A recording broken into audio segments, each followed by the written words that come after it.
Bonjour les amis, je vais vous expliquer aujourd'hui ce que c'est qu'un lait cru. J'ai beaucoup de questions à ce sujet. Beaucoup voudraient savoir la différence entre un lait bio, un lait microfiltré, un lait UHT et un lait cru. Alors le lait cru, selon la définition de 1905, c'est un lait, un produit intégral de la traite qui n'a été ni chauffé, ni traité, ni transformé. Donc ici j'en ai un avec le bouchon jaune, il est facilement reconnaissable. C'est un lait qui est intact, c'est-à-dire c'est exactement le lait qui sort du pied de la vache. Alors quand il sort du pied de la vache, il est à 37 degrés.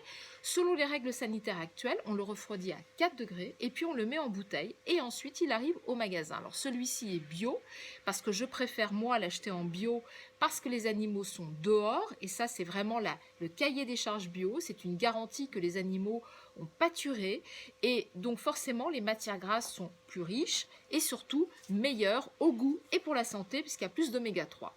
Alors l'intérêt de ce lait aussi, c'est qu'il n'a pas été homogénéisé. Alors l'homogénéisation, c'est très très important de savoir ce que c'est. Ça veut dire en gros qu'on propulse, si vous voulez, le lait dans un homogénéisateur à 600 bar Pascal et on explose le gras, les particules de gras, qui deviennent des micelles de gras. Alors évidemment, ça convient bien à la grande distribution qui veut un lait stabilisé où la crème ne remonte pas sur le dessus, parce que vous savez que normalement la crème, au bout de 2 jours, remonte.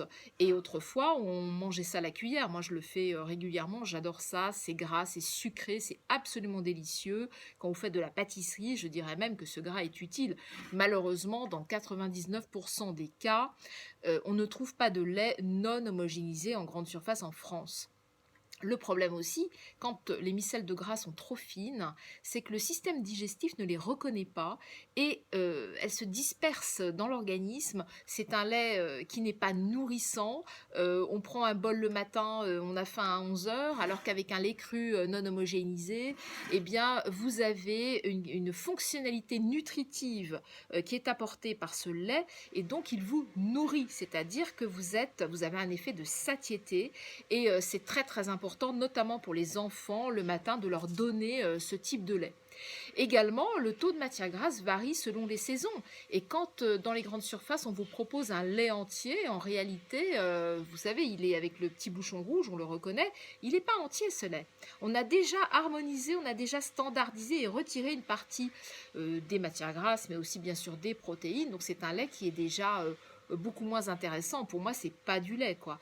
Et alors que ce lait-là, par exemple, si c'est un lait de printemps, vous aurez largement, vous aurez par exemple 58 grammes, ou peut-être plus d'ailleurs, de matière grasse pour un lait de vache, alors que les laits standardisés ne proposent en moyenne que 32 grammes ou 36 grammes par litre.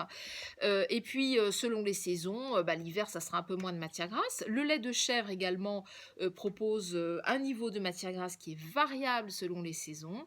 Et le lait de brebis, lui, est beaucoup plus gras. Il va jusqu'à 75 grammes par litre.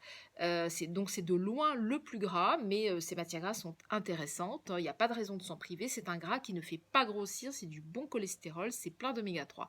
Alors moi, je vous conseille de boire ça et uniquement ça, parce que d'abord, c'est meilleur au goût, c'est meilleur pour la santé, et puis vous vous nourrissez avec un produit vivant. Voilà, au revoir.